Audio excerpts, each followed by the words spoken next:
Tonight, peak tornado season coming out with a bang. Parts of the country right now under tornado watches. The millions who could be in the path of powerful twisters tonight. And more hard time for Alex Murdaugh, the man already convicted of killing his wife and son, getting sentenced to decades more behind bars and a multi-million-dollar fine, while the judge gave a harsher sentence than even the prosecution was asking for. In Dallas, police reportedly searching for Kansas City Chiefs receiver Rashid Rice as they investigate a massive car crash that we heard from the team president just before we came on the air. And in Idaho, the start of a bizarre murder trial while prosecutors say a man was driven to kill 2 children because he thought they were devil-possessed zombies. And a man in Texas diagnosed with the bird flu. Our health expert on the potentially concerning transmission from animals to humans. That's later in the show.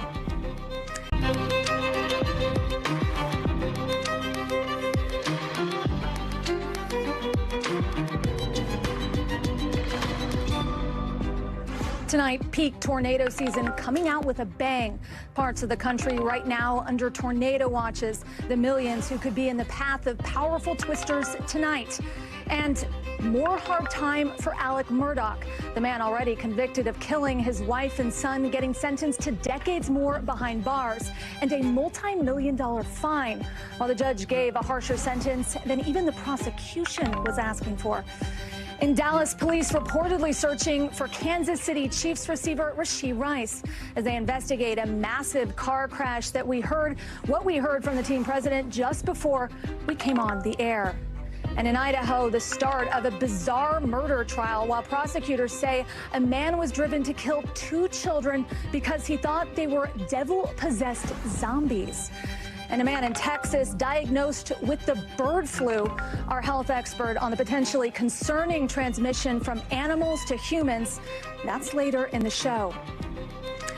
Hey, I'm Erin in for Hallie, and right now a tornado watch is in effect as tens of millions across the southern plains are at risk of severe weather, including dangerous overnight tornadoes, with the first day of peak tornado season quickly kicking into high gear. The weather could also bring with it large hail, torrential rain, and heavy winds, stretching all the way from Texas to West Virginia.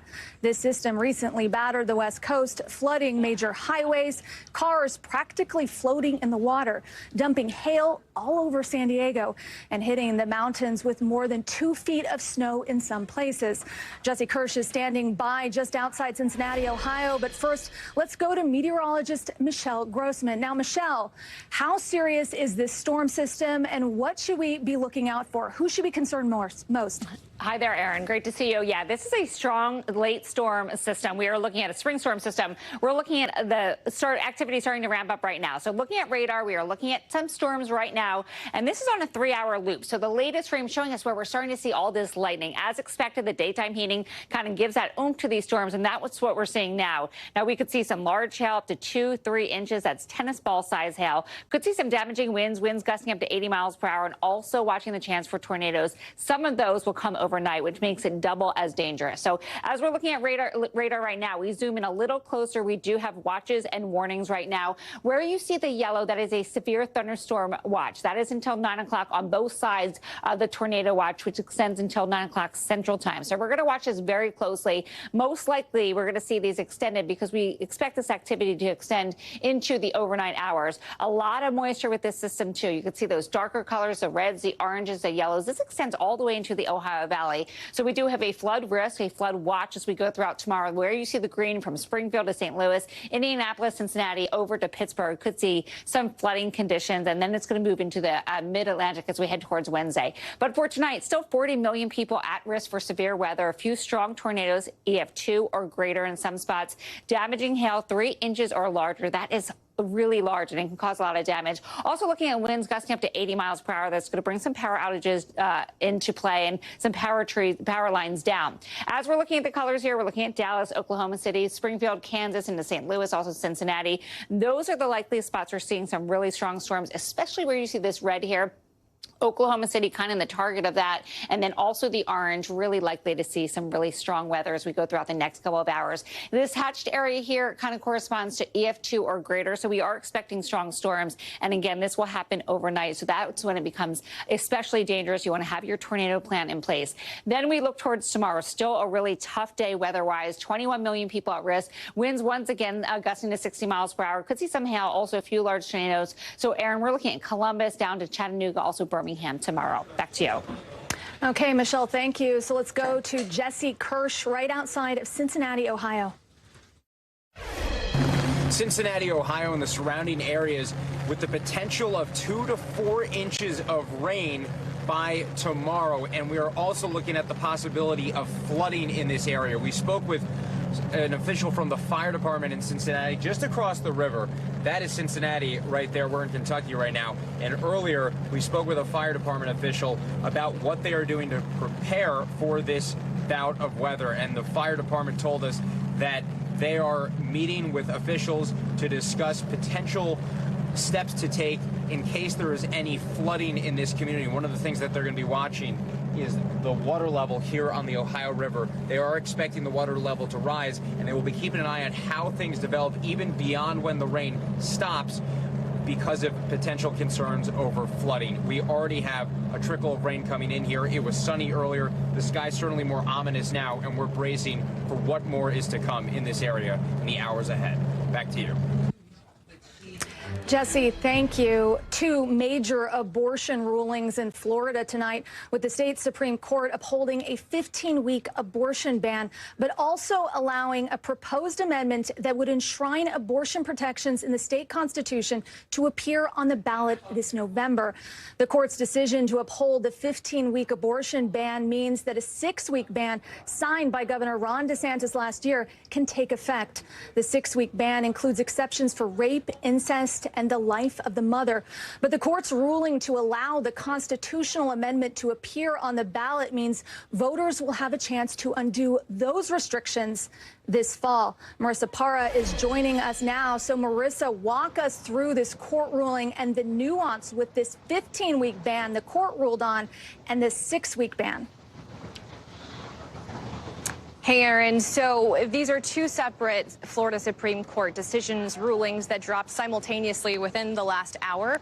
And so I'll walk you through the one that we were expecting to hear about and then the one that did come as a little bit of a surprise to everybody who's waiting to find out the state of abortion rights here in the state of Florida. So there was a grassroots effort that came about to try to get abortion on the ballot to begin with. And so this was, we mentioned, a grassroots level effort. They got over 1 million signatures. They well surpassed the minimum required. But under Florida law, the Florida Supreme Court has the right to review the language for proposed ballot initiatives. So they took their time reviewing the language. The Republican Attorney General was arguing that, quote, viability, which is an exact word that is part of the ballot initiative. She was saying that that's too vague, too confusing. And this is around 24 weeks, by the way, when it comes to viability. But she said that was too confusing. Well, the Florida Supreme Court today decided that it can, in fact, be something that voters can weigh in on. But the one that did come as a surprise, because we didn't know when the other ruling would come around, whether that would be this week, whether that would be sometime in the summer. But that was, in fact, at the same time today, the ruling that the 15-week abortion ban that is currently in place is constitutional. There was a challenge to that. They ruled that it is constitutional, though. And that means that automatically a 6-week abortion ban will now go into effect in 30 days. Now, this was something that was already signed by the governor last year. And so just to really simplify things, because I know that I just said a lot of words here, in 30 days, a 6-week abortion ban will take effect. And in November, Florida voters can potentially overturn that if 60% of voters decide to do so, Aaron. Okay, so what are people there on the ground saying about this issue now apparently being decided by voters, and what are the political implications of these rulings? Right, and that's a very interesting thing because we know that this will have an impact. Transparently speaking, this just dropped within the last hour, so I've only had a chance to speak to one voter. We know abortion is a sensitive topic. Not everybody is jumping at the chance to talk about that on national TV, on camera, but we did hear from one voter. I'll let you hear from her, and then I'll explain it on the other side. Take a listen. I think it's really sad to even think of having the option to have an abortion in our state. I think that people should have more morals. So I have been asking people for the last few days how they feel about abortion rights in the state of Florida. And actually, this is the first person that I specifically talked to on camera who said she was against abortion. I'm also in what is considered to be a more progressive area. This is Miami-Dade County. Remember, Florida, we've talked about how much progress conservatives have made in the state of Florida. There are significantly more conservative areas that would reflect what you just heard a lot more. So obviously, as we know, it depends on who you talk to. But one thing that is really interesting here, Aaron, when we talk about how this might have an impact on the election that's coming up, I mean, one, we now have abortion officially on the ballot. So you have the potential for a lot of people going to vote in November because abortion will be on the ballot. That's one part of this. But then we also have a Senate race that is getting increasingly more competitive. So this is a race between the incumbent Republican Rick Scott, and then you have Debbie McChrystal-Powell, the Democrat who is challenging him. She's a local politician here in the Miami-Dade area. And so now that abortion is officially on the ballot, what I'm seeing just in the last hour, all over my timelines on social media, all in my inbox, Democrats are already galvanized, trying to make a push, saying this is why we need to take to the polls. And we know voter turnout has been an issue with Democrats in Florida. Aaron, it remains to be seen. Will this be the push that they need to once again make purple instead of the trends that we've been seeing in the conservative direction? So lots to report on in the coming months. Yeah, a lot to look out for. Marissa Parra, thank you so much. Now to the man at the heart of South Carolina's trial of the century. Learning tonight, he will have to pay back millions to the people he duped for years with a new 40-year sentence tacked on to the life he already faces in prison. We're talking about Alex Murdaugh. You see the sketches of him in court today, this time on financial fraud charges. Nearly 24 crimes he pleaded guilty to back in September. That includes a demand to pay back almost $9 million he stole. That sentence from a judge even harsher than what prosecutors recommended, in part because they found another 11 victims who lost about $1 million. Lawyers for the victims today saying they hope this is a step towards justice. There's a staggering human toll attached to every single cent. This is blood money. People bled, people died, people had funerals to get compensated. And Alec took it and he preyed on them. Now, we should note, though, this is not more time in prison for Murdaugh. He's already in there for life for the double murder of his wife, Maggie, and son, Paul, not to mention dozens of years for state financial crimes. All of it part of that trial we all remember, the disgraced former lawyer's story capturing the attention of the nation, including multiple true crime documentaries. Priya Sridhar is outside the courthouse in Charleston, South Carolina. So, Priya, these accusations here are damning, including one where he defrauded a quadriplegic man. And we also heard from some of those victims, including the son of the former Murdaugh housekeeper. Yeah, that's right. So 2 of those victims were inside the courtroom today. They addressed the judge prior to his sentencing, and they said that they actually forgive Murdaugh and they're praying for them. One of those victims you mentioned, Pamela Pickney, her son Hakeem was involved in a car accident where he became a quadriplegic and ended up dying in a nursing home. And Murdaugh ended up stealing that insurance settlement money from them. We got a chance to speak with her outside of the courthouse. Let's take a listen to what she had to say. It's not about the money. It's about what we lost. I lost my son. That will never be replaced.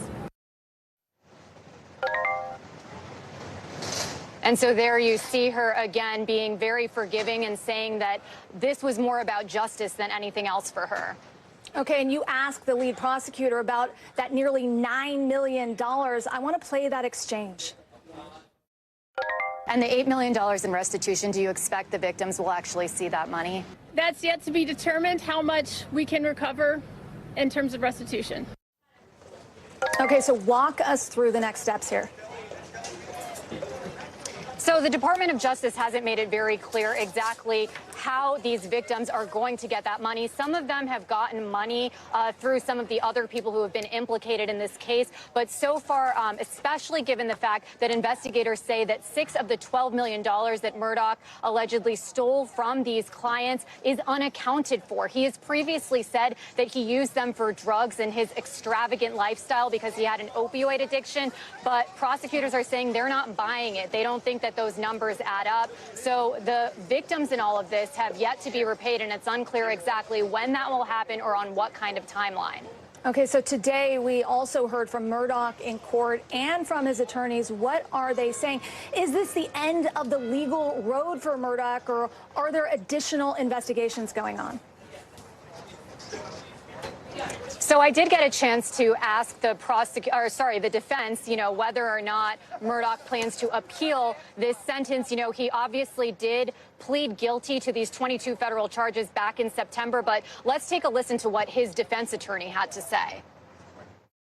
Will he appeal? I mean, I'll talk to him about that later today, but he's ready to move on, and we're ready to move on, frankly. So when it comes to those murder convictions, his defense attorneys were actually trying to throw out the entire murder trial and get a new trial because they said that the county clerk in that case was tampering with jurors. However, a judge ruled that no, they aren't going to be able to get a new trial. So now Murdaugh's defense team is going to pursue appeals through the South Carolina court system. They vehemently deny that Murdaugh had anything to do with the killings of both his wife and his son, Aaron. Okay, Priya, thank you. Well, tonight, a lawyer for Super Bowl champion Chiefs player Rashid Rice is telling ESPN that Rice is working with local police and taking all steps to address a big high-speed crash involving multiple luxury cars in Dallas. You can see how it goes down here in this dash cam video. There's two cars, a Corvette and a Lamborghini, according to police, that speed by, eventually losing control and causing a chain reaction crash. You see it there.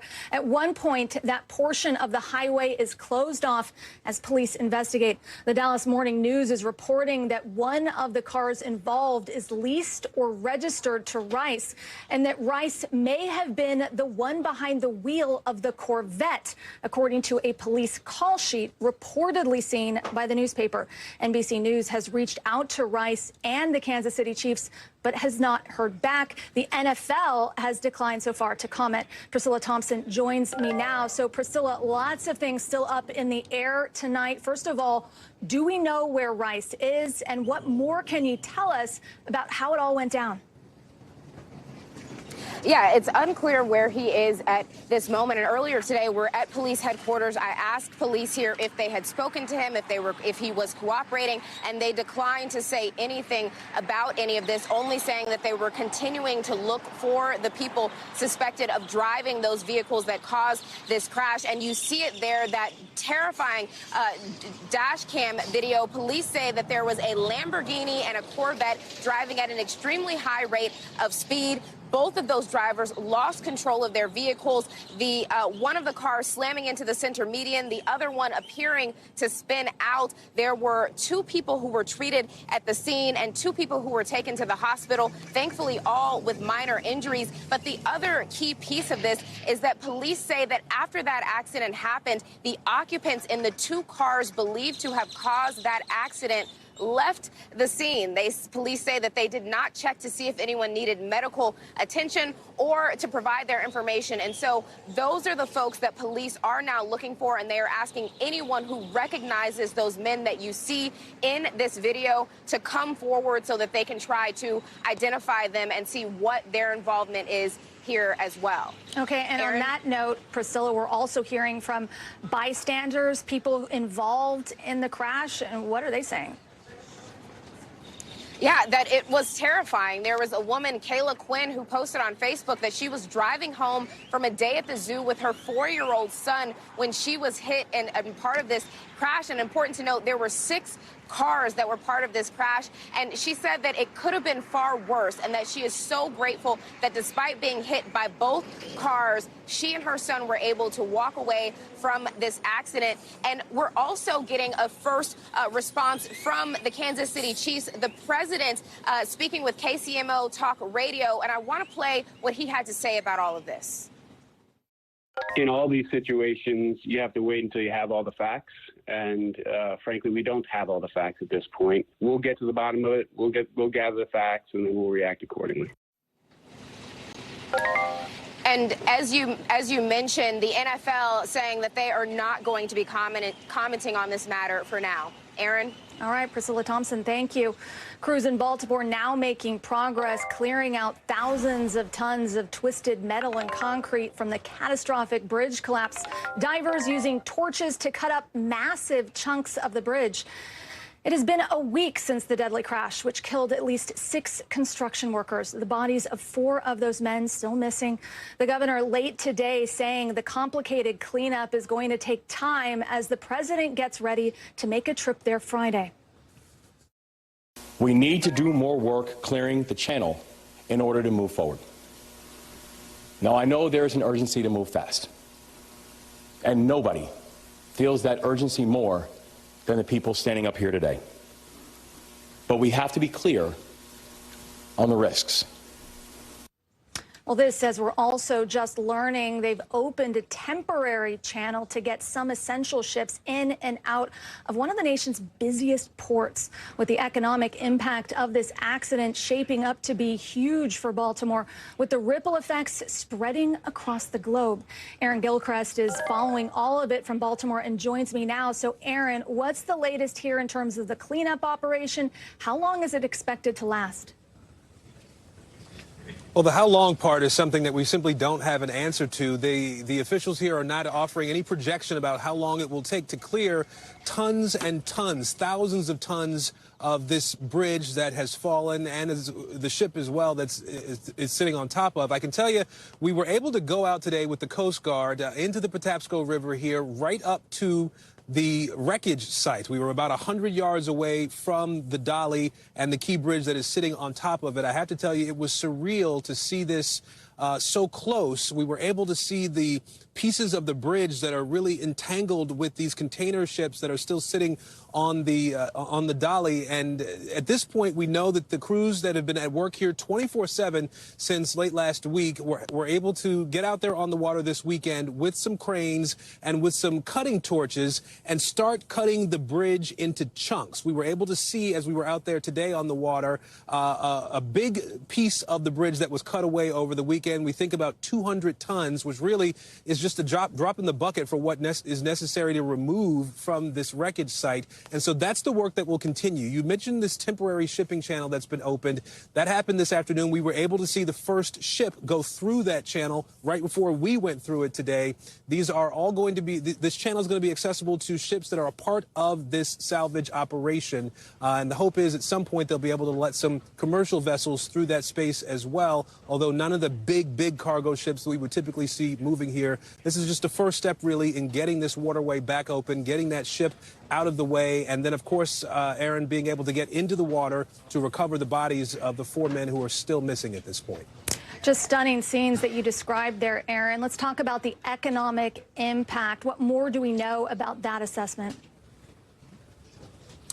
Well, we know that there are about 8,000 workers that work at the Port of Baltimore. And so right now we're looking at a wage loss of about $2 million a day, as so much of the work that normally happens there is not happening right now. That's something that's frustrated a lot of the people who work at the port, because they haven't gotten any answers about when things are going to return to normal. At the same time, there are impacts on businesses outside the port as well. Some 140,000 workers have some sort of contact, some sort of link with the Port of Baltimore. And then there are all the other businesses that are related as well. We know that the Small Business Administration has opened a resource center here in the Baltimore area so that folks, business owners, can go in and start that process of getting these low interest loans that were made available over the weekend of up to $2 million.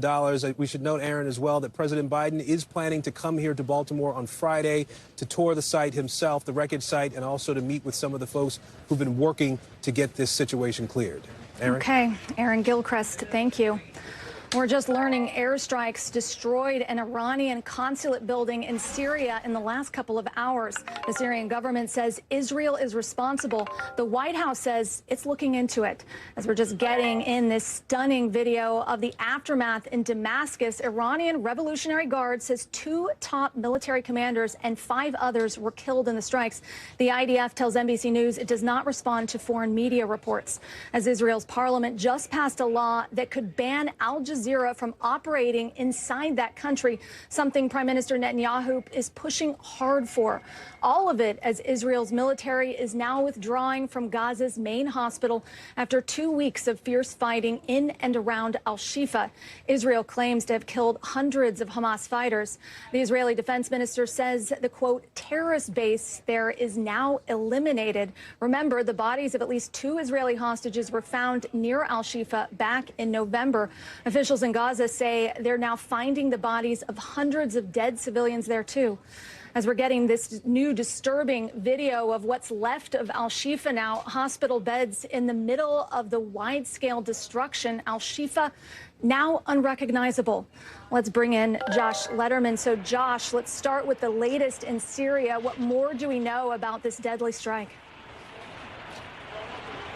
Well, according to the Iranian ambassador to Syria, Aaron, it killed up to 7 people, essentially leveled to the ground the part of the embassy that deals with consular issues. And among those who were killed, according to the Iranian state official media, were not 1 but 2 senior commanders of the Revolutionary Guard, which is, of course, the elite paramilitary force of Iran that is so active in working with those Iran-backed militias like Hezbollah that have attacked Israel. And in a way, this is just the continuation of this shadow war we've seen playing out for months, if not years, between Israel and Iran. But every time there is one of these incidents, an assassination, a cross-border strike, it raises the fear that potentially this could be the incident that sets off a whole domino effect and leads to something much broader than this tit-for-tat kind of situation and could actually lead to a direct military confrontation between Israel and Iran. Which is exactly what the United States has been trying to prevent from happening. Now, Josh, it comes as there's also this potential ban of Al Jazeera in Israel again. What more does that say about the calculations of Israel's leaders that they're making right now? Well, it may speak to the fact that Israel knows that the public and international coverage and reaction to the devastation in Gaza is really taking a toll on support for Israel. Now, Prime Minister Netanyahu says Al Jazeera is a terror channel. He says the channel is guilty of incitement, is working with Hamas. But we know there's been a long history between the Israel and this channel, Al Jazeera, which is based in Qatar.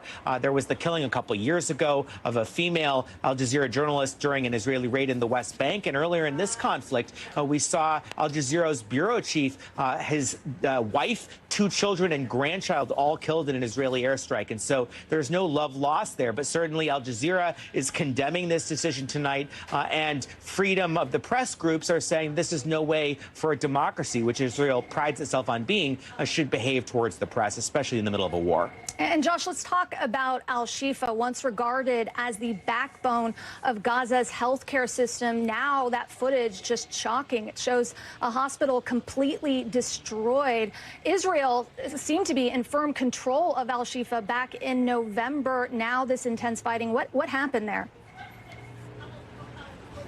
Well, as you know from your remarkable reporting, Aaron, both in Israel and in Egypt, the destruction of the already fragile health system in Gaza has really exacerbated the humanitarian crisis here. Now, Israel says that after it eliminated Hamas from that hospital back in November, Hamas essentially went back. They regrouped and were using it to plan additional attacks on Israel. And so they went in, raided for 2 weeks. They have now left. Israel calling this a success, saying they were able to achieve their goals without civilian deaths. But officials in the Gaza Strip say that's totally false, that there were hundreds of deaths, many of them civilians, children, the elderly, and others. And now the Gaza Strip is without its largest hospital, really the cornerstone of its health system. And so this is really going to lead to even worse humanitarian conditions there. Erin? And I know the WHO says it plans to visit Al-Shifa tomorrow. Josh Letterman, thank you so much.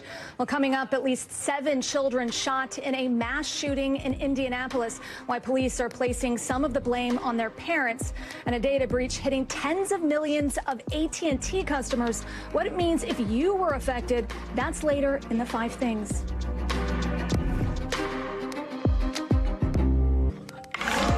Well, police in Indianapolis tonight are asking parents to be more aware of their kids' whereabouts after a mass shooting over the weekend that injured at least 7 people. The victims were all under 17 years old. Police are still searching for suspects. This is the 3rd consecutive weekend with a mass shooting in Indianapolis. People in the community expressing shock over the violence. Where do 7 people get shot at one time, other than a war zone? This is a crisis. Well, Maura Barrett is joining us now. We just heard there this is being called a crisis. What is the latest on the status of the victims and this particular investigation? It's extremely concerning, Erin, especially as we've learned in the last hour that police are saying the shooting was not random. Now, we don't have a lot of details as police say that this is still a very active investigation. They're reviewing surveillance video. They say they have several leads, and there are 2 people detained, but they were juveniles, police say, that resisted police. And I asked for clarification on whether or not those specific individuals were involved in the shooting. The police said they could not confirm or deny that. And so there's still not a lot of answers when it comes to suspect or motive, though police have said that there appeared to have been some sort of altercation that escalated into gunfire. Now, as for the victims, they ranged from 12 to 17 years old, incredibly young. Luckily, they are all stable, what we've learned from local hospitals. One had been admitted in critical condition, but has since leveled out, and the police say that none of these victims are facing any life-threatening injuries. Okay, so let's talk about the big picture. What is the city doing to try and stop this kind of violence? Well, you heard that community leader talk about crisis, and he and other community leaders had suggested that a curfew for minors could be a solution. That's something that we've seen here in Chicago after a string of violence with minors. But we have heard a lot of criticism about parents not being aware of where their kids are, and I think that's something that was particularly shocking to see, especially as we deal with so much gun violence across the country, not just with minors. The Indianapolis mayor did put out a statement echoing that to an extent, saying a 12-year-old child has no business being out late at night anywhere without parental or adult supervision, but he acknowledged that solutions around gun violence will require to address the ease with which our youth access and turn to firearms to solve their conflicts. Specifically in Indianapolis, as many cities are grappling with this, they have introduced a new staff position within the city, a $150 million investment to address gun violence and the youth specifically. Erin. All right, Maura, it definitely does make you wonder where the parents were. Thanks so much. Well, let's get you over to the 5 things our team thinks you should know about tonight. Number 1, AT&T says personal data from tens of millions of its current and former customers was found on the dark web. Some of the information leaked includes social security numbers and passwords. The company is reaching out to customers impacted by the breach and has reset the passwords of current users. AT&T says it will pay for credit monitoring services in certain cases, and an investigation is underway. Number 2, United Airlines asking its pilot to take unpaid time off next month due to Boeing's production delays. United says it doesn't expect to get all the aircrafts it ordered for both this year and next year, so this move aims to reduce excess staffing. Almost all the issues have to do with the Boeing 737 MAX planes, which have had multiple problems over the last several years. Boeing has not yet responded to a request for comment.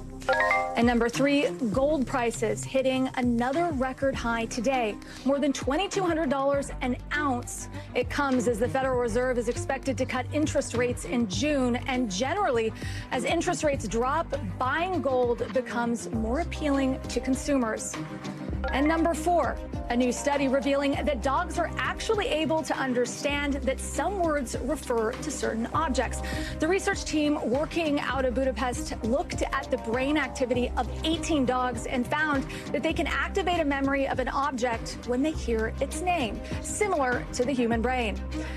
And number 5, another royal family is getting a bunch of attention on social media. Japan's imperial family is now on Instagram. Their account has posted dozens of images in just the last day and already has more than 350,000 followers. The idea behind the account is to better connect the world's oldest monarchy with younger people. Well, tonight we're learning that a person in Texas is now being treated for bird flu, a virus we rarely see in humans, according to the CDC and state officials there. They say the patient had direct contact with an infected dairy cow. The virus mostly impacts birds, hence the name, but it can spread from wild birds to chickens that end up in grocery stores and other animals too, like cows. The CDC says most human infections come from people who've had unprotected exposures to these sick or dead animals, and that the risk to the public is low. Dr. John Torres joins us now. So, Dr. Torres, how does this infect a human, and what are the symptoms? And Aaron, what happens is it changes when it's in an animal, especially a chicken, and then moving over to humans and sometimes in between. And if you think back in 2009, the swine flu pandemic moved from pigs into humans and then human to human. Coronavirus 2019 started moving from animals to humans and then human to human. And here we have the H5N1, the bird flu, which went from birds to cows, cow to human. What we don't have yet is moving human to human, and that's when we start getting concerned. Now, the symptoms you see here are a little bit like the flu, but there's some atypical parts as well. Like the flu, you can go ahead and get flu-like symptoms, which are basically that cough, sore throat, fevers, feeling achy, fatigue, you can see there. But this person here just had conjunctivitis, that red eye, the pink eye type symptoms. Sometimes people can get difficulty breathing and those GI symptoms as well, the nausea, vomiting, diarrhea. But again, with this flu, it seems to be atypical, and they seem to be getting that, or at least in this case, that eye redness, which clued the doctor to go ahead and test for this and then subsequently treat, Aaron. Okay, so bottom line, how worried should people be? So at this stage, you shouldn't definitely panic about it. You shouldn't even be that concerned about it, but you should certainly be aware of it, because right now, if you look at bird flu, it's affected 48 states. The cow flu, going from bird to cow, has only been in 5 states. And the states they are in right now are very isolated. You can see right there, they're the states that have this bird flu. And we're talking Texas, Kansas, Michigan, Idaho, and New Mexico.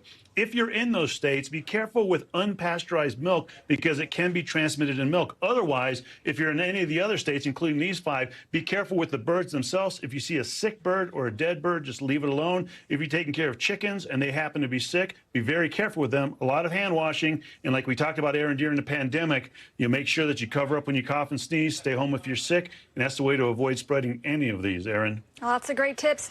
Dr. John Torres, thank you so much. Well, still to come, wild video shows an Oregon man escaping a saw by milliseconds. We'll show you the rest later in the local. And then why New York State prisons are going on total lockdown for next week's total solar eclipse. That's coming up. The trial of a man accused of murdering his wife and then his girlfriend's children started in Idaho today. Chad Daybell, seen earlier in court, faces capital murder charges over allegations he killed his wife, making it look like she died in her sleep, and then conspired with his new girlfriend to kill 2 of her kids, apparently because they believed the children were zombies who were possessed by dark spirits. Lori Vallow Daybell, who Chad married just weeks after he allegedly killed his wife, was sentenced to life without parole in her own trial last July. Here are the 3 people Daybell is accused of murdering: his wife Tammy and Lori's 2 children, Tylee, who was 16, and JJ, who was 17. NBC's Dana Griffin is following this for us. Now, Dana, prosecutors say this trial could go on for as many as 10 weeks, and this is all extremely bizarre. Yeah, and Aaron, what makes this case so bizarre was that these kids hadn't been seen for months, starting in September 2019. Now, Chad's wife, Tammy, dies a month later of what appeared to be natural causes, but an autopsy later revealed that she actually died of asphyxiation. 2 weeks later, this is now mid-November 2019, Chad and Lori got married, and it was a grandparent who initiated that call to police nearly 2 months later, concerned about those kids. Late November, police conduct a welfare check on the kids, and the apartment was nearly empty. And it wasn't until December, nearly 3 months after the kids were last seen alive, that they were officially declared missing. Now, Lori and Chad were seen in Hawaii vacationing. They were seen without those kids. The kids' bodies were later found buried in Chad Daybell's backyard the following summer. Now, prosecutors say Lori and Chad Daybell spewed doomsday-focused beliefs to justify the deaths of those kids and his wife, and added that this was all part of a scheme to eliminate any obstacles to their relationship and to obtain life insurance money. Now, Chad Daybell is charged with murder, conspiracy to commit murder, and insurance fraud. If convicted, he could face the death penalty. Now, Aaron, jury selection is underway as we speak. If he is found guilty, the jury is already being told to prepare. They could be sequestered until they determine whether he gets life in prison or the death penalty. And as you mentioned, Lori Daybell Vallow is currently serving a life sentence after being convicted last year in the deaths of her two kids. Aaron? Okay, Dana, thank you. Well, NBC covers hundreds of stories each day, and because it's tough to read, watch, or listen to them all, our bureau teams have done it for you. This is what they tell us is going down in their regions in a segment we call The Local. Out of our Western Bureau, check out this video of a guy in Eugene, Oregon. He's just walking into a liquor store, then all of a sudden, a huge saw blade comes hurtling towards the place where he just was. Take a look at that. It smashes right into the wall, like something out of a Final Destination movie. The 4-foot wide saw is used to cut through concrete, and it apparently came loose from a nearby construction site. Also out of our Western Bureau, we're seeing new body cam footage of police in New Mexico chasing an alleged shoplifter on horseback. Albuquerque police say the man was accused of stealing about $230 worth of stuff from a Walgreens. He tries to make a run for it right into a busy highway, but he just didn't have the horsepower to get away. And from our Northeast Bureau, prisoners in upstate and Western New York will not be enjoying a view of the solar eclipse next Monday. The state announced that 23 prisons directly in the path of the eclipse will be on lockdown. That means prisoners will be in their cells, no visitors. Officials say it's a safety precaution. And coming up, California's fast food workforce is getting a raise, while that's generating a whole lot of controversy.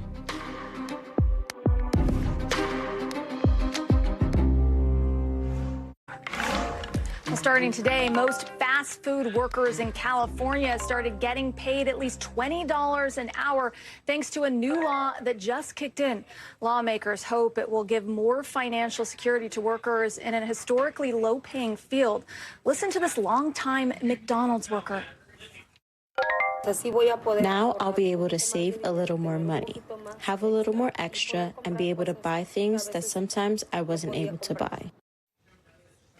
Well, the new rule applying to some of the biggest chains, McDonald's, Starbucks, Chipotle, and other places with more than 60 national locations. But the big concern now is the ripple effect it might have, like higher prices for customers, layoffs, and the pressure it puts on smaller businesses who are competing for the same workers. David Noriega joins me now. So, David, you talked to someone who owns franchises of a big chain. What is she telling you about her concerns? Aaron, hi. Yeah, so Carrie Harper Howie is, she and her family own 21 McDonald's, all in the LA area. I interviewed her about what she thinks about this minimum wage increase. Take a listen to a bit of what she said. We'll experience loss of profit. We'll experience loss of savings, loss in a variety of different ways. We will, of course, as everyone else is, have to increase prices in some way, shape, or form. But ultimately, we can't price raise our way out of this situation. So these individual franchise owners are definitely going to feel the pressure as a result of this wage increase. Remember that it's going up 25% overnight, right? From between yesterday and today. That's going to be hard on people's balance sheets. Interestingly, though, that same franchise owner told me that she intends to find ways to make up for this without laying people off or cutting their hours, which is something that I think a lot of franchise owners are going to try to do, because they, even, you know, in spite of this, they still need to be attractive employers to the people in their neighborhoods, the people in their communities who are looking for work. Erin? And how is she achieving that, and what are experts saying? So she's still figuring that out is the short answer, but basically efficiencies, finding other ways to cut costs. As far as experts, you know, some of the biggest chains, including McDonald's, also Starbucks and Chipotle, have said that they intend to raise prices as a result of this minimum wage increase, but they haven't said by how much. And, you know, economists estimate anywhere between 2% and 5%. I interviewed Michael Reich, who's a labor economist at UC Berkeley. Here's what he anticipates based on prior wage increases. Take a listen. For a $5 Mac, that would be a dime, 10 cents. For a taco that was $3, it would be 6 cents. That's it's an increase, and people notice it, but I don't think they'll change their behavior. You know, that said, Erin, this is California. It's a very expensive place to live. A lot of people here already are having trouble affording basics like housing and food. So we'll see how these ripple effects actually play out, you know, amongst regular consumers. All right, David, thank you. Well, still ahead, our preview of a March Madness rematch between two of women's basketball's biggest stars, the Clark versus Reese showdown. That's next.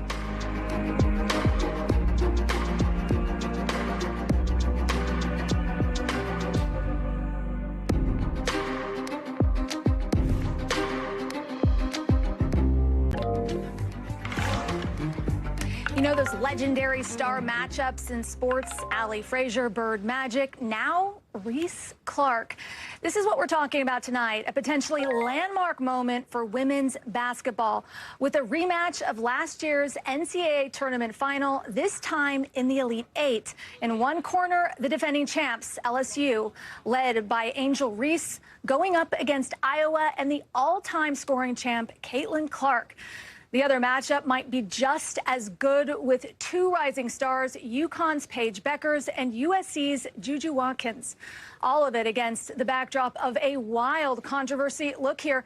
Notice anything about the three-point line for the women's regional in Portland? That's right. One side is 6 inches closer to the basket than the other.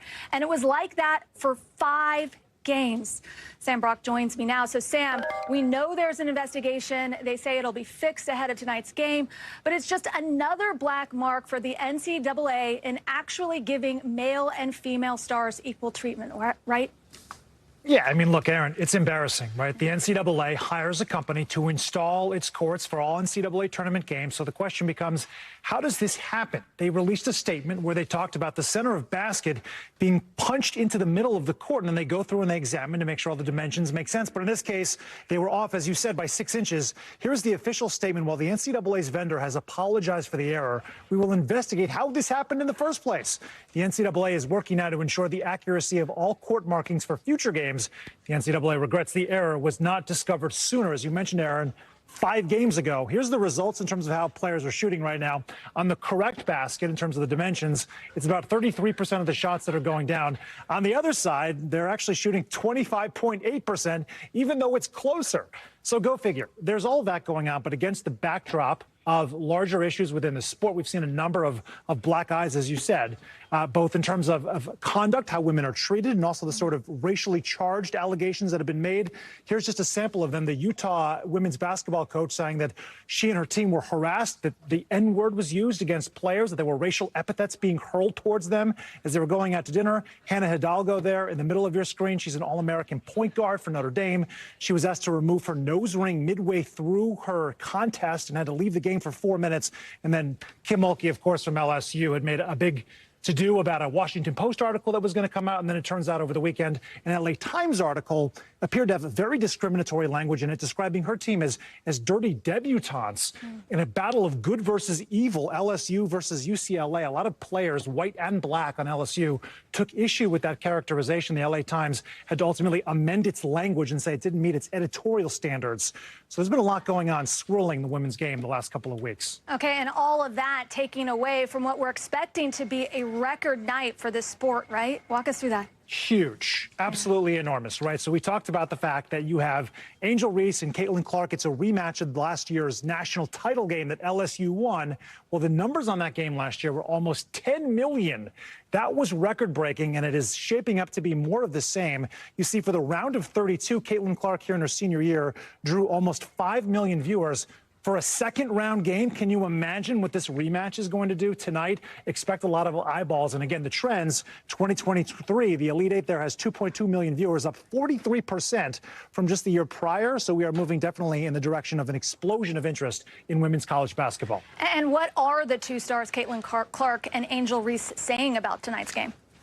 Right, so their beef was well documented last year. Angel Reese came out yesterday and said, I don't have any hatred toward Caitlin Clark. Nor she to me. He says if she saw Caitlin out in the street, she'd be like, hey, what's up? But on the basketball court, obviously the competitive juices are flowing, and you can expect this to be a huge, tightly contested game tonight. Some of the best talent in all of women's college basketball is going to be on that floor. I, for one, will definitely be watching. As will I. So much to look forward to. Sam Brock, thank you. Well, that's a wrap for this hour. Coverage picks up right now.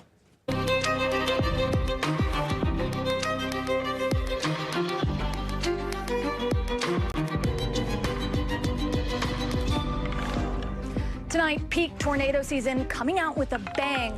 Parts of the country right now under tornado watches. The millions who could be in the path of powerful twisters tonight. In Florida, breaking news as the state Supreme Court allows an abortion rights amendment on the November ballot. The impact that could have in one of the few southern states where the procedure is still legal. And more hard time for Alex Murdaugh, the man already convicted of killing his wife and son, getting sentenced to decades more behind bars and a multi-million-dollar fine. Why the judge gave a harsher sentence than even the prosecution asked for. And in Dallas, police reportedly searching for Kansas City Chiefs receiver Rashid Rice as they investigate a massive car crash that we heard from the team president just before we came on the air. And in Indianapolis, calls for better parenting from police after 7 children were hurt in a mass shooting. Why officials say they should have been at home and not in harm's way. Hey, I'm Erin in for Hallie, and right now tornado watches are in effect as tens of millions across the plains and the Midwest are at risk of severe weather, including dangerous overnight tornadoes, with the first day of peak tornado season quickly kicking into high gear. The weather could also bring with it torrential rain and heavy winds and large hail you see here, stretching all the way from Texas to West Virginia. This system recently battered the West Coast, flooding major highways, cars practically floating in the water, dumping hail all over San Diego and hitting the mountains with more than 2 feet of snow in some places. Jesse Kirsch is standing by in Covington, Kentucky, right outside of Cincinnati. But first, let's go to meteorologist Michelle Grossman. So, Michelle, another tornado watch just popped up for parts of Illinois and Missouri. The risk now stretches pretty far. Should the people there be concerned? Hi there, Erin. Yeah, it's a large area that we're looking at the chance for severe storms as we go throughout the later part of the evening into the overnight hours. We're already seeing the storms pick up at this hour, and we have a lot of people under this risk tonight. We're looking at 40 million at risk with a few strong tornadoes. The biggest threat tonight will be hail. It will be large hail, 2 to 3 inches, about a tennis ball size. The tornado threat's really going to ramp up tomorrow in some spots. Then we're going to see winds gusting up to 80 miles per hour. That's going to cause some damage as well. But look how far this stretches, all the way to the Southern Plains to the Ohio Valley, including Dallas, Oklahoma City, Springfield, St. Louis, into Cincinnati, where you see the red and the orange. That is the likeliest spot of seeing some very strong storms. And again, we could see them overnight. That is double as dangerous as daytime storms. Then by tomorrow, 21 million people at risk. The top threat here will be tornadoes as we go throughout Tuesday. Winds gusting up to 60 miles per hour as well. That could cause some damage, damaging hail an inch or larger, not quite as big as today. And then a few tornadoes are possible from Birmingham to Chattanooga, Nashville, Lexington, Columbus, and Charleston. This is what is happening on Wednesday. We're going to see the system move off to the east. So this severe weather threat kind of calms down on Wednesday, but still we have the chance for some strong storms from Atlantic City, D.C., Norfolk, down to Wilmington. We could see winds gusting up to 60 miles per hour there. This is what's happening right now. Notice we're starting to see a lot more lightning strikes come into that last frame. That's telling us that we're starting to see the atmosphere really get juiced up, and we're going to see some strong storms starting to pop from the Southern Plains all the way to the Ohio Valley. This is where that lightning strike is in portions of Indiana and also Illinois. So as we look at the tornado watches and warnings, we're looking at a tornado watch that is in the red, tornado, a thunderstorm, severe thunderstorm watch is in the yellow. These are until 9 o'clock local time. This one right here is until 11 o'clock. So this is going to last for several hours. And then we have a lot of moisture with this system. That's going to cause some flooding. Where you see these darker colors, the reds, the oranges, the yellows, that's where we're looking at the heaviest rain falling right now. So we're going to watch that too very closely. Erin? All right, Michelle, thank you. Let's go to Jesse Kirsch, just outside of Cincinnati, Ohio. Jesse, how are people preparing for the storm? I understand you've already had some thunderstorms there. Yeah, we've heard some thunder off in the distance, Aaron. We haven't seen any lightning here. And as you can see, it's dry right now, and actually the sun is popping back through. It had been sunny earlier, then it became overcast. You started to see some of those more ominous clouds. They're still here. They're those light gray clouds. We don't have the dark clouds overhead right now, but the sun has come back out. But there's definitely that moisture in the air, if you will, that sense that the storms are coming, right? It's hard to exactly put words to it, but I think we all know that feeling when you can, right before thunderstorms. So there is that feeling in the air that things might be evolving. We've had a drizzle on again, off again, and again, the sun poking through right now. But we spoke with officials earlier with the fire department about what they're doing, and the fire department told us they were convening a meeting with various groups of officials to figure out what the plan of action is, because this area is potentially going to see up to 4 inches of rain through tomorrow evening. There's the risk of flooding, the risk of flash flooding in isolated areas as well. And right behind me is the Ohio River, and that's Cincinnati right over there. And the fire department told us that they're going to be, one of the things they're going to be watching is what happens with the river, not just as it's raining, but beyond that. Here's part of my conversation with one of the fire chiefs here in Cincinnati.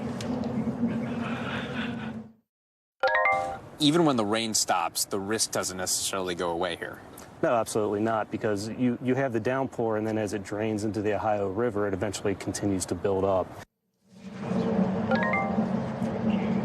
So again, even after the rain subsides here, Aaron, there is still concern that officials will be keeping an eye on, both in terms of they'll be keeping in the days ahead an eye on the safety of residents and also risks to infrastructure from potential flooding as well. But again, at this point, we're just waiting for this breakout, the potential breakout of storms here in the area. Aaron? Okay, Jesse, thank you. Well, 2 major abortion rulings in Florida tonight, with the state Supreme Court deciding to allow a proposed amendment that would enshrine abortion protections in the state constitution to appear on the ballot this November, while also upholding a 15-week abortion ban. That decision clears the way for a 6-week ban signed by Governor Ron DeSantis last year to take effect. But voters will have a chance to undo those restrictions this November. Marissa Parra is joining us now to break down this ruling. When does this 6-month abortion ban take effect? And what would the proposed amendment do if it passes in November? Hey, Aaron. So we'll start first with when the 6-week abortion ban takes effect, and that is in 30 days. That was automatically triggered by the ruling that came down from the Florida Supreme Court today. And so, as you mentioned, we got 2 when it comes to abortion from the Florida Supreme Court. I'll start with the ballot initiative first. This was a grassroots effort. There was over 1 million signatures, which was well beyond what the limit was necessary to even make this an actual proposed measure for the ballot. The Supreme Supreme Court in Florida had the right by law to review the language in that proposed ballot initiative. So what we had was Republican Attorney General Ashley Moody was arguing that the language was vague, that it was confusing, because in this you see viability in quotes on your screen there. There was questions about whether or not that would be too confusing. That's roughly 24 weeks. Well, the Florida Supreme Court decided today that it was not too confusing, that Florida voters can, in fact, decide on this and vote on this. So simultaneously, Aaron, as we just mentioned, as you just mentioned, the Florida Supreme Court decided to uphold the current 15-week abortion ban. And what that means is that triggers the 6-week abortion ban that was previously signed by Governor Ron DeSantis. As we mentioned, that goes into effect 30 days from now. But because of the ballot initiative, that means that voters can overturn that in November if 60% of voters choose to do so, or more, of course, Aaron. So it remains to be seen what will happen in November. Okay, so let's talk about the reaction. What are folks there in Florida telling you? So we have had a chance to speak to a couple of folks here on the ground. We spoke to a number of Florida voters over the last few days, asking how they would feel given any possibility here, right? And so what I have heard overwhelmingly is a lot of people talking about the fact that abortion is high on their list of concerns. I want to take you to one person that we just spoke to. She says she identifies typically as a Republican, but here's what she had to say about how abortion factors into her decision-making this November. I feel like women should not be told what to do, to be honest. So I think the government needs to stay out of it. It is one issue that I do feel strongly about as far as women having a choice. But at the same time, I'm a big picture type of girl, too. So, Aaron, I will mention that we have seen before how states, even conservative states like Kansas, when they have abortion on the ballot, we have seen voters come out, and even if they are conservative or Republican, have struck down the possibility of stricter abortion laws in the state. Now, we don't know, of course, yet what's going to happen here in November in Florida, but we do know that Democrats are definitely taking this as a win. Progressives are taking this as a win. We've already seen my inbox is flooded with Democratic candidates and activist groups saying that this is the reason why you need to head to the ballot in November. And so there's a big question on whether this will have an impact on voter turnout in November. We know Democrats really trying hard to keep Florida purple and away from, conservatives have made a lot of inroads in Florida. So it remains to be seen if this will, in fact, have an impact on how Florida voters turn out in November. Aaron? All right, Marissa Parra, thank you. Well, now to breaking news out of Georgia. A man is in custody after ramming his SUV into a gate at the FBI's field office in Atlanta. You see the crash right there. The red truck crumpled up against this gate. The guy apparently tried to run inside, but security tackled him within seconds. Blaine Alexander is just outside of Atlanta. Blaine, the man apparently didn't get too close to getting inside the office, but we're just now hearing from an FBI spokesperson. What are they saying?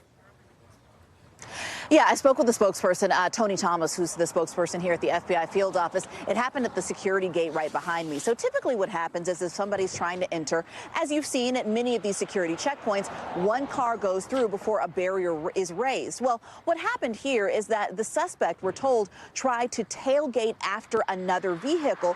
Obviously, of course, the barrier is engaged, and he rammed his car into that barrier. That caused significant damage to his car. He wasn't able to go any further. So then, according to the spokesperson, he jumped out of his car and tried to actually run in himself. But I'm told that he only made it just a few feet away from his car before he was tackled by agents and ultimately taken into custody. Now, of course, as you can imagine, something like this was taken very seriously. We understand that the bomb squad came out and checked the car as a precaution. We know that no weapons were actually found inside that vehicle. But it is a very serious offense right now. We know that both state and federal charges are being considered, and we're still waiting to find out more about this entire incident, including the suspect's name, which the FBI spokesperson tells me they will not release just yet.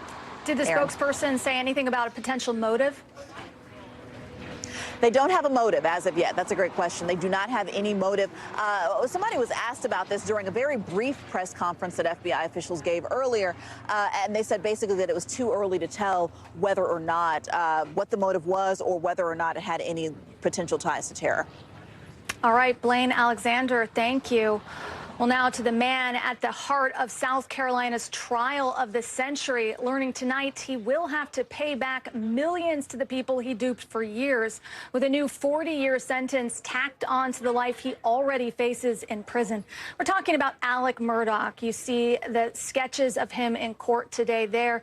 This time on financial fraud charges, nearly 24 crimes he pleaded guilty to back in September. That includes a demand to pay back almost $9 million he stole. That sentence from a judge even harsher than what prosecutors recommended, in part because they found another 11 victims who lost about $1 million. Lawyers for the victims today saying they hope this is a step toward justice. There's a staggering human toll attached to every single cent.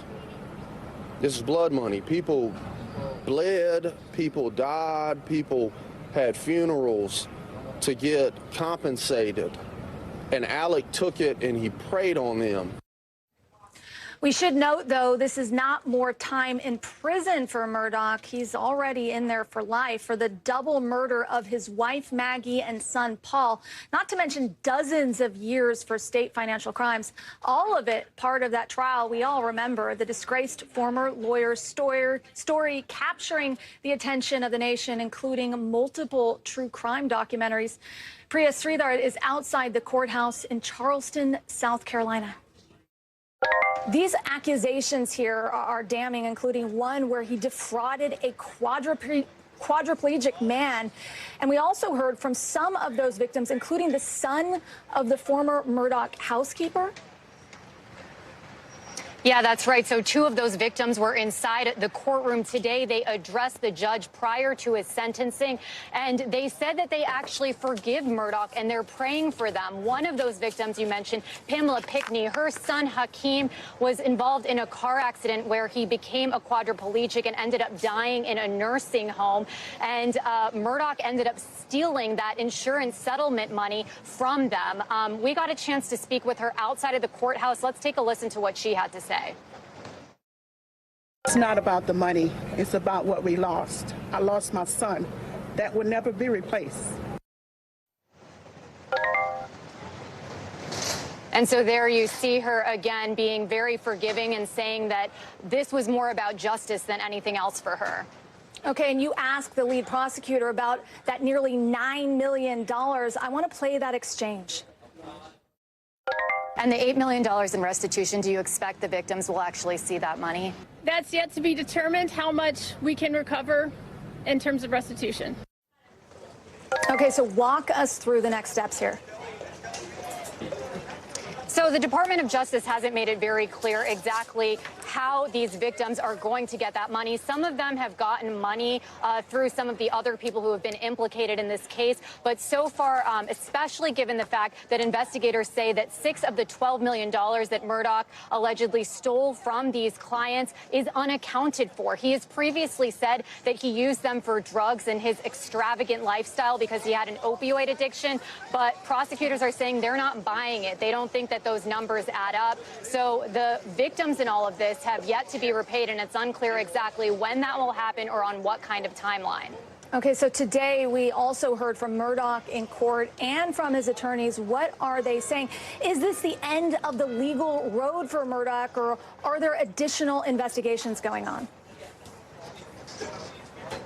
So I did get a chance to ask the defense, whether or not Murdaugh plans to appeal this sentence. He obviously did plead guilty to these 22 federal charges back in September. But let's take a listen to what his defense attorney had to say.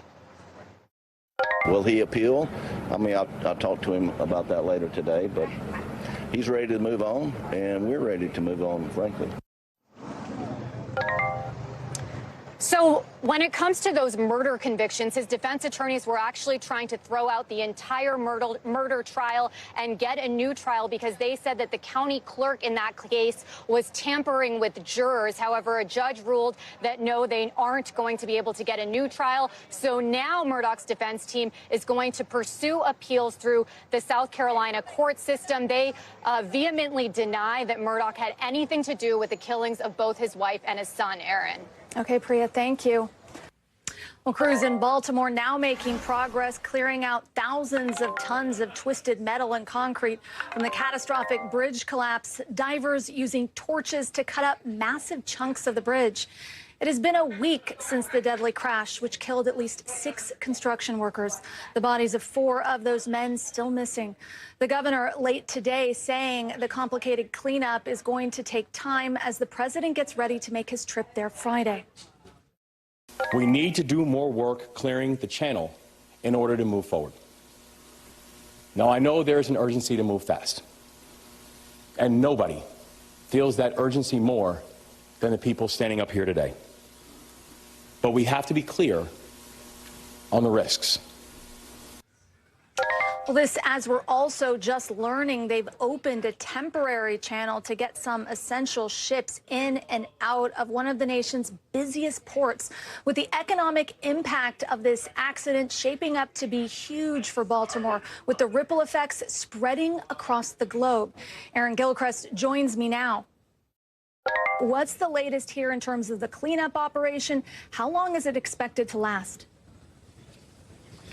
Well, the how long part is something that we simply don't have an answer to. The officials here are not offering any projection about how long it will take to clear tons and tons, thousands of tons of this bridge that has fallen, and the ship as well that's is sitting on top of. I can tell you, we were able to go out today with the Coast Guard into the Patapsco River here, right up to the wreckage site. We were about 100 yards away from the dolly and the key bridge that is sitting on top of it. I have to tell you, it was surreal to see this so close. We were able to see the pieces of the bridge that are really entangled with these container ships that are still sitting on the dolly. And at this point, we know that the crews that have been at work here 24/7 since late last week were able to get out there on the water this weekend with some cranes and with some cutting torches and start cutting the bridge into chunks. We were able to see, as we were out there today on the water, a big piece of the bridge that was cut away over the weekend. We think about 200 tons, which really is just a drop in the bucket for what is necessary to remove from this wreckage site. And so that's the work that will continue. You mentioned this temporary shipping channel that's been opened. That happened this afternoon. We were able to see the first ship go through that channel right before we went through it today. These are all going to be, this channel is going to be accessible to ships that are a part of this salvage operation. And the hope is at some point they'll be able to let some commercial vessels through that space as well, although none of the big cargo ships that we would typically see moving here. This is just the first step, really, in getting this waterway back open, getting that ship out of the way, and then, of course, Aaron, being able to get into the water to recover the bodies of the 4 men who are still missing at this point. Just stunning scenes that you described there, Aaron. Let's talk about the economic impact. What more do we know about that assessment? Well, we know that there are about 8,000 workers that work at the Port of Baltimore. And so right now we're looking at a wage loss of about $2 million a day, as so much of the work that normally happens there is not happening right now. That's something that's frustrated a lot of the people who work at the port, because they haven't gotten any answers about when things are going to return to normal. At the same time, there are impacts on businesses outside the port as well. Some 140,000 workers have some sort of contact, some sort of link with the Port of Baltimore. And then there are all the other businesses that are related as well. We know that the Small Business Administration has opened a resource center here in the Baltimore area so that business owners can go in and start that process of getting these low interest loans that were made available over the weekend of up to $2 million. We should note, Aaron, as well, that President Biden is planning to come here to Baltimore on Friday to tour the site himself, the wreckage site, and also to meet with some of the folks who've been working to get this situation cleared. Aaron? Okay, Aaron Gilchrist, thank you. Well, tonight, a lawyer for Super Bowl champion Chiefs player Rashid Rice is telling ESPN that Rice is working with local police and taking all steps to address a big high-speed crash involving multiple luxury cars in Dallas. You can see how it goes down here in this dash cam video. There's 2 cars, a Corvette and a Lamborghini, according to police, that speed by, eventually losing control and causing a chain reaction crash. You see it there. At one point, that portion of the highway is closed off as police investigate.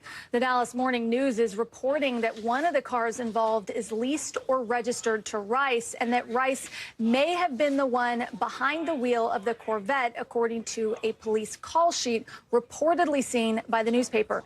Now, NBC News has reached out to Rice and the Kansas City Chiefs, but we haven't heard back. The NFL has declined to comment. Priscilla Thompson joins me now. Lots of things still up in the air tonight. First of all, do we know where Rice is, and what more can you tell us about how it all went down? Yeah, it's unclear where he is at this moment. And earlier today, we're at police headquarters. I asked police here if they had spoken to him, if he was cooperating, and they declined to say anything about any of this, only saying that they were continuing to look for the people suspected of driving those vehicles that caused this crash. And you see it there, that terrifying dash cam video. Police say that there was a Lamborghini and a Corvette driving at an extremely high rate of speed. Both of those drivers lost control of their vehicles. The one of the cars slamming into the center median, the other one appearing to spin out. There were 2 people who were treated at the scene and 2 people who were taken to the hospital, thankfully all with minor injuries. But the other key piece of this is that police say that after that accident happened, the occupants in the 2 cars believed to have caused that accident left the scene. Police say that they did not check to see if anyone needed medical attention or to provide their information. And so those are the folks that police are now looking for, and they are asking anyone who recognizes those men that you see in this video to come forward so that they can try to identify them and see what their involvement is here as well. Okay, and Aaron? On that note, Priscilla, we're also hearing from bystanders, people involved in the crash, and what are they saying? Yeah, that it was terrifying. There was a woman, Kayla Quinn, who posted on Facebook that she was driving home from a day at the zoo with her 4-year-old son when she was hit and part of this crash. And important to note, there were 6 cars that were part of this crash, and she said that it could have been far worse, and that she is so grateful that despite being hit by both cars, she and her son were able to walk away from this accident. And we're also getting a first response from the Kansas City Chiefs, the president speaking with KCMO Talk Radio, and I want to play what he had to say about all of this. In all these situations, you have to wait until you have all the facts. And frankly, we don't have all the facts at this point. We'll get to the bottom of it. We'll gather the facts, and then we'll react accordingly. And as you mentioned, the NFL saying that they are not going to be commenting on this matter for now. Aaron? All right, Priscilla Thompson, thank you. We're just learning airstrikes destroyed an Iranian consulate building in Syria in the last couple of hours.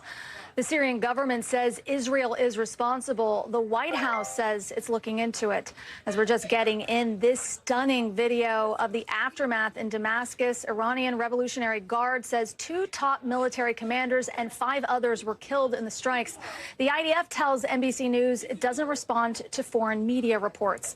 As Israel's parliament just passed a law that could ban Al Jazeera from operating inside that country, something Prime Minister Netanyahu is pushing hard for. All of it as Israel's military is now withdrawing from Gaza's main hospital after 2 weeks of fierce fighting in and around Al-Shifa. Israel claims to have killed hundreds of Hamas fighters. The Israeli defense minister says the, quote, terrorist base there is now eliminated. Remember, the bodies of at least 2 Israeli hostages were found near Al-Shifa back in November. Officials in Gaza say they're now finding the bodies of hundreds of dead civilians there, too. As we're getting disturbing new video of what's left of Al-Shifa, hospital beds in the middle of the wide-scale destruction. Al-Shifa now unrecognizable. Let's bring in Josh Letterman. So, Josh, let's start with the latest in Syria. What more do we know about this deadly strike? Well, according to the Iranian ambassador to Syria, Aaron, it killed up to 7 people, essentially leveled to the ground the part of the embassy that deals with consular issues. And among those who were killed, according to the Iranian state official media, were not one but 2 senior commanders of the Revolutionary Guard, which is, of course, the elite paramilitary force of Iran that is so active in working with those Iran-backed militias like Hezbollah that have attacked Israel. And in a way, this is just the continuation of this shadow war we've seen playing out for months, if not years, between Israel and Iran. But every time there is one of these incidents, an assassination, a cross-border strike, it raises the fear that potentially this could be the incident that sets off a whole domino effect and leads to something much broader than this tit-for-tat kind of situation and could actually lead to a direct military confrontation between Israel and Iran. Which is exactly what the United States has been trying to prevent from happening. Now, Josh, it comes as there's also this potential ban of Al Jazeera in Israel again. What more does that say about the calculations of Israel's leaders that they're making right now? Well, it may speak to the fact that Israel knows that the public and international coverage and reaction to the devastation in Gaza is really taking a toll on support for Israel. Now, Prime Minister Netanyahu says Al Jazeera is a terror channel. He says the channel is guilty of incitement, is working with Hamas. But we know there's been a long history between the Israel and this channel, Al Jazeera, which is based in Qatar. There was the killing a couple years ago of a female Al Jazeera journalist during an Israeli raid in the West Bank. And earlier in this conflict, we saw Al Jazeera's bureau chief, his wife, 2 children and grandchild all killed in an Israeli airstrike. And so there's no love lost there. But certainly Al Jazeera is condemning this decision tonight. And freedom of the press groups are saying this is no way for a democracy, which Israel prides itself on being, should behave towards the press, especially in the middle of a war. And Josh, let's talk about Al-Shifa, once regarded as the backbone of Gaza's healthcare system. Now that footage just shocking. It shows a hospital completely destroyed. Israel seemed to be in firm control of Al-Shifa back in November. Now this intense fighting. What happened there? Well, as you know from your remarkable reporting, Aaron, both in Israel and in Egypt, the destruction of the already fragile health system in Gaza has really exacerbated the humanitarian crisis here. Now, Israel says that after it eliminated Hamas from that hospital back in November, Hamas essentially went back. They regrouped and were using it to plan additional attacks on Israel. And so they went in, raided for 2 weeks. They have now left. Israel calling this a success, saying they were able to achieve their goals without civilian deaths. But officials in the Gaza Strip say that's totally false, that there were hundreds of deaths, many of them civilians, children, the elderly and others. And now the Gaza Strip is without its largest hospital, really the cornerstone of its health system. And so this is really going to lead to even worse humanitarian conditions there. Aaron. And I know the WHO says it plans to visit Al-Shifa tomorrow. Josh Letterman, thank you so much. Well, still ahead, a confirmed human case of bird flu in Texas. Our doc on whether or not you should be worried. And United telling its pilots they can have a ton of time off this summer if they want, but there's a big catch.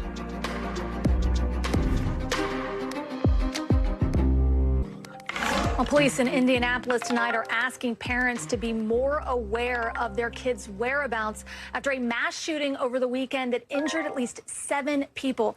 The victims were all under 17 years old. Police are still searching for suspects. This is the 3rd consecutive weekend with a mass shooting in Indianapolis. People in the community expressing shock over the violence. Where do 7 people get shot at one time, other than a war zone? This is a crisis. Well, Maura Barrett is joining us now. So, Maura, we mentioned this is the 3rd straight weekend with a mass shooting in Indianapolis. What is the city looking at to try and stop this violence? Yeah, Aaron, now these 3 past mass shootings haven't all necessarily been involving minors the way we're seeing here now. The victims all from 12 to 17 years old. But that doesn't mean that the city isn't worried about the issue of gun violence. Community leaders have suggested curfews for minors specifically. That's something we've seen in other cities, like here in Chicago, as being effective. The mayor has also said that they're looking into a crime prevention investment. They're hiring a new staff position to tackle gun violence and youth violence specifically. But there's been questions swirling all day about parent accountability and if there's any way by law that they can be held accountable, considering that these kids, these teenagers, were unsupervised so late on a Saturday night. I want you to hear from the police chief when asked that question. Prosecutor Mears and I have had conversations today, and we're looking at all avenues of the law to see what we can and can't do to hold adults accountable. Now, it's interesting in that the city of Indianapolis actually does have a law that it's illegal for anyone under the age of 15 to be out that late unsupervised. And so that's something that police are emphasizing here. They're also emphasizing it's still an active investigation. They're looking for the suspects. They haven't arrested or confirmed that arrests made in connection have been involved in the shooting specifically. And we do know, luckily, that the victims involved are all stable. Some of them have been released from the hospital, so there is at least a little bit of good news there, Aaron. All right, Maura Barrett, thank you for that report. Well, let's get you over to the 5 things our team thinks you should know about tonight. Number 1, AT&T says personal data from tens of millions of current and former customers was found on the dark web. Some of the information leaked includes social security numbers and passwords. The company is reaching out to customers impacted by the breach and has reset the passwords of current users. AT&T says it will pay for credit monitoring services in certain cases, and an investigation is underway. Number 2, United Airlines asking its pilots to take unpaid time off next month due to Boeing's production delays. United says it doesn't expect to get all the aircrafts it ordered for both this year and next year, so this move aims to reduce excess staffing. Almost all of the issues have to do with the Boeing 737 MAX planes, which have had multiple problems over the past several years. Boeing has not yet responded to a request for comment. And number 3, gold prices hitting another record high today, more than $2,200 an ounce. It comes as the Federal Reserve is expected to cut interest rates in June, and generally, as interest rates drop, buying gold becomes more appealing to consumers.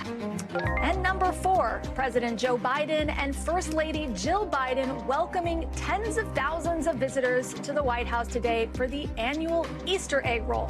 Mr. Biden says it's a time to cherish the blessings, the possibilities that we have as Americans. And number 5, the new Powerball jackpot, $1 billion as of today. It's been 3 months without the big winner, and it's only the 5th advertised Powerball jackpot ever to hit $1 billion. That is a lot of money. And tonight, we're learning that a person in Texas is now being treated for bird flu, a virus that we rarely see in humans, according to the CDC and state officials there. They say the patient had direct contact with an infected dairy cow.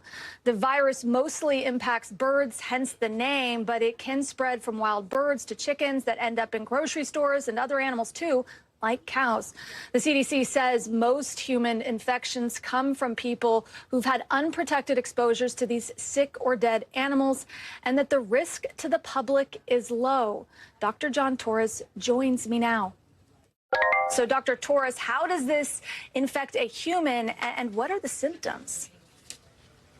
And Aaron, what happens is it changes when it's in an animal, especially a chicken, and then moving over to humans and sometimes in between. And if you think back in 2009, the swine flu pandemic moved from pigs into humans and then human to human. Coronavirus 2019 started moving from animals to humans and then human to human. And here we have the H5N1, the bird flu, which went from birds to cows, cow to human. What we don't have yet is moving human to human, and that's when we start getting concerned. Now, the symptoms you see here are a little bit like the the flu, but there's some atypical parts as well. Like the flu, you can go ahead and get flu-like symptoms, which are basically that cough, sore throat, fevers, feeling achy, fatigue, you can see there. But this person here just had conjunctivitis, that red eye, the pink eye type symptoms. Sometimes people can get difficulty breathing and those GI symptoms as well, the nausea, vomiting, diarrhea. But again, with this flu, it seems to be atypical, and they seem to be getting that, or at least in this case, that eye redness, which clued the doctor to go ahead and test for this and then subsequently treat, Aaron. Okay, so bottom line, how worried should people be? So at this stage, you shouldn't definitely panic about it. You shouldn't even be that concerned about it, but you should certainly be aware of it, because right now, if you look at bird flu, it's affected 48 states. The cow flu, going from bird to cow, has only been in 5 states. And the states they are in right now are very isolated. You can see right there, they're the states that have this bird flu. And we're talking Texas, Kansas, Michigan, Idaho, and New Mexico. If you're in those states, be careful with unpasteurized milk, because it can be transmitted in milk. Otherwise, if you're in any of the other states, including these 5, be careful with the birds themselves. If you see a sick bird or a dead bird, just leave it alone. If you're taking care of chickens and they happen to be sick, be very careful with them. A lot of hand washing. And like we talked about, Aaron, during the pandemic, you make sure that you cover up when you cough and sneeze, stay home if you're sick, and that's the way to avoid spreading any of these, Aaron. Lots of great tips. Dr. John Torres, thank you so much. Well, up ahead, one European country becoming the latest to at least partially legalize weed, what the new law means for them, and a race against time in Switzerland as rescuers frantically look for avalanche survivors. The trial of a man accused of murdering his wife and then his girlfriend's children started in Idaho today. Chad Daybell, seen earlier in court, faces capital murder charges over allegations he killed his wife, making it look like she died in her sleep, and then conspired with his new girlfriend to kill 2 of her kids, apparently because they believed the children were zombies who were possessed by dark spirits. Lori Vallow Daybell, who Chad married just weeks after he allegedly killed his wife, was sentenced to life without parole in her own trial last July. Here are the 3 people Daybell is accused of murdering: his wife Tammy and Lori's 2 children, Tylee, who was 16, and JJ, who was 17. NBC's Dana Griffin is following all of this for us. So, Dana, Chad Daybell is Lori Vallow's. Their cases were supposed to be tried together, right? But Daybell successfully had them separated because their defenses will supposedly contradict each other. How should we expect their stories to differ exactly? Well, we'll be waiting to see what that will look like. I can tell you that Lori's case centered around money, power, and sex, according to prosecutors. Now, Lori was photographed vacationing in Hawaii with the defendant while this massive search was underway for her kids. Now, her defense was that people did not start to die until after she met and started having an affair with Chad Daybell.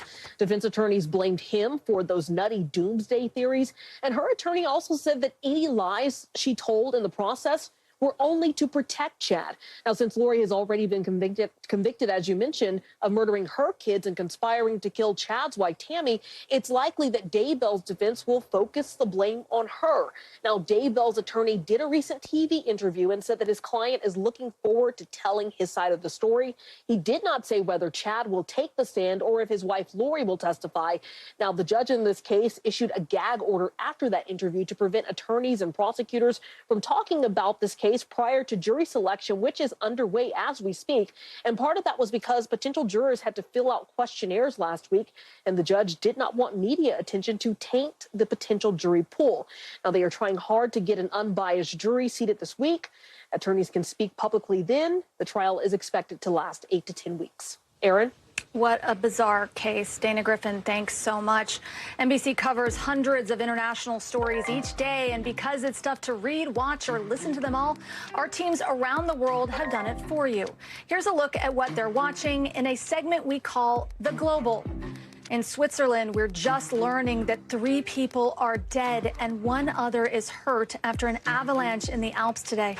Officials were searching for any survivors earlier, but heavy snow impacted their efforts. No word on the identities of the victims. In Germany, the government partially legalizing cannabis. People held smoke-ins at iconic spots across the country where they lit up joints and danced to music. The new law legalizes owning up to 25 grams of marijuana and growing up to 3 cannabis plants for personal use. And in Japan, a new study suggests that the entire country will have the same last name in approximately 500 years. That name, researchers say, is Sato. Why? It's the only country in the world that requires married couples to have the same surname. This study is part of a campaign to raise awareness about this issue. The person in charge of the project says he hopes leaders will consider the fact that family names could disappear. And coming up, California's fast food workforce is getting a raise. Why that's generating a whole lot of controversy.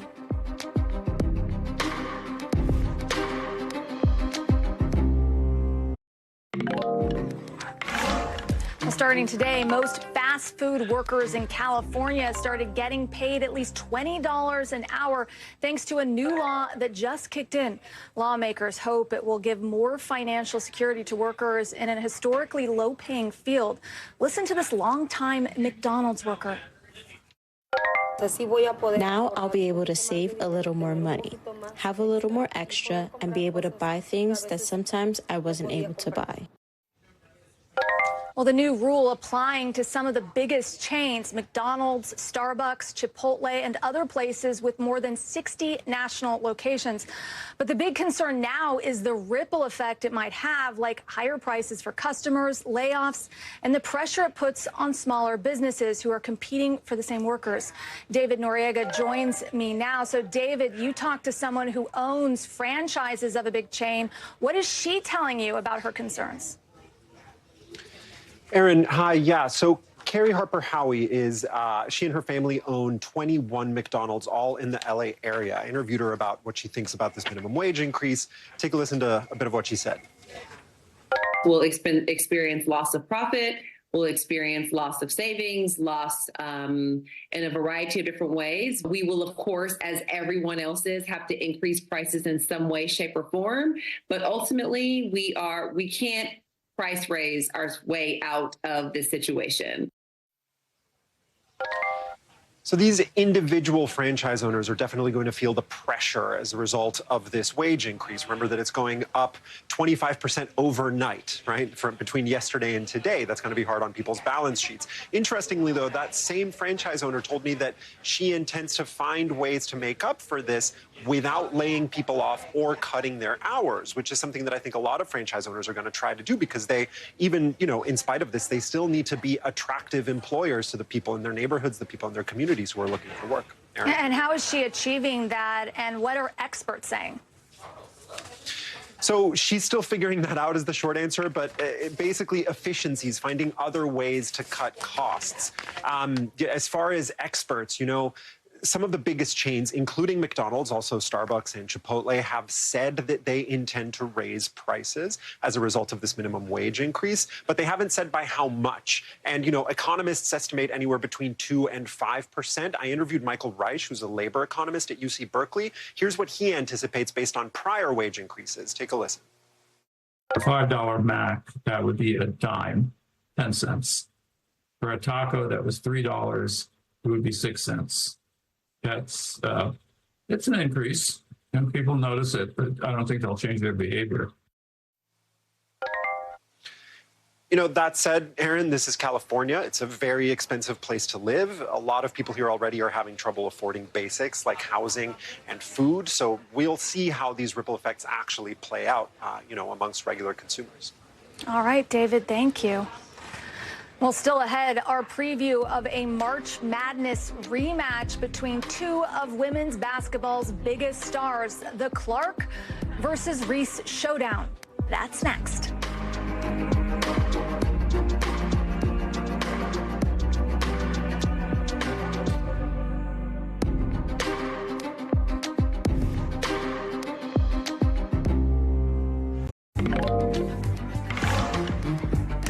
Those legendary star matchups in sports, Allie Frazier, Bird Magic. Now Reese Clark. This is what we're talking about tonight, a potentially landmark moment for women's basketball with a rematch of last year's NCAA tournament final, this time in the Elite Eight. In one corner, the defending champs, LSU, led by Angel Reese, going up against Iowa and the all-time scoring champ, Caitlin Clark. The other matchup might be just as good with two rising stars, UConn's Paige Beckers and USC's Juju Watkins. All of it against the backdrop of a wild controversy. Look here. Notice anything about the three-point line for the women's regional in Portland? That's right. One side is 6 inches closer to the basket than the other. And it was like that for 5 games. Sam Brock joins me now. So, Sam, we know there's an investigation. They say it'll be fixed ahead of tonight's game, but it's just another black mark for the NCAA in actually giving male and female stars equal treatment, right? Yeah, I mean, look, Aaron, it's embarrassing, right? The NCAA hires a company to install its courts for all NCAA tournament games. So the question becomes, how does this happen? They released a statement where they talked about the center of basket being punched into the middle of the court, and then they go through and they examine to make sure all the dimensions make sense. But in this case, they were off, as you said, by 6 inches. Here's the official statement. While the NCAA's vendor has apologized for the error, we will investigate how this happened in the first place. The NCAA is working now to ensure the accuracy of all court markings for future games. The NCAA regrets the error was not discovered sooner. As you mentioned, Aaron, 5 games ago. Here's the results in terms of how players are shooting right now. On the correct basket, in terms of the dimensions, it's about 33% of the shots that are going down. On the other side, they're actually shooting 25.8%, even though it's closer. So go figure. There's all that going on, but against the backdrop of larger issues within the sport, we've seen a number of black eyes, as you said, both in terms of conduct, how women are treated, and also the sort of racially charged allegations that have been made. Here's just a sample of them. The Utah women's basketball coach saying that she and her team were harassed, that the N-word was used against players, that there were racial epithets being hurled towards them as they were going out to dinner. Hannah Hidalgo there in the middle of your screen. She's an All-American point guard for Notre Dame. She was asked to remove her nose ring midway through her contest and had to leave the game for 4 minutes. And then Kim Mulkey, of course, from LSU, had made a big to-do about a Washington Post article that was going to come out, and then it turns out over the weekend an LA Times article appeared to have a very discriminatory language in it, describing her team as dirty debutantes in a battle of good versus evil, LSU versus UCLA. A lot of players, white and black on LSU, took issue with that characterization. The LA Times had to ultimately amend its language and say it didn't meet its editorial standards. So there's been a lot going on swirling the women's game the last couple of weeks. Okay, and all of that taking away from what we're expecting to be a record night for this sport, right? Walk us through that. Huge, absolutely enormous, right? So we talked about the fact that you have Angel Reese and Caitlin Clark. It's a rematch of last year's national title game that LSU won. Well, the numbers on that game last year were almost 10 million. That was record-breaking, and it is shaping up to be more of the same. You see, for the round of 32, Caitlin Clark here in her senior year drew almost 5 million viewers. For a second-round game, can you imagine what this rematch is going to do tonight? Expect a lot of eyeballs. And again, the trends, 2023, the Elite Eight there has 2.2 million viewers, up 43% from just the year prior. So we are moving definitely in the direction of an explosion of interest in women's college basketball. And what are the two stars, Caitlin Clark and Angel Reese, saying about tonight's game? Right, so their beef was well documented last year. Angel Reese came out yesterday and said, I don't have any hatred toward Caitlin Clark, nor she to me. She says if she saw Caitlin out in the street, she'd be like, hey, what's up?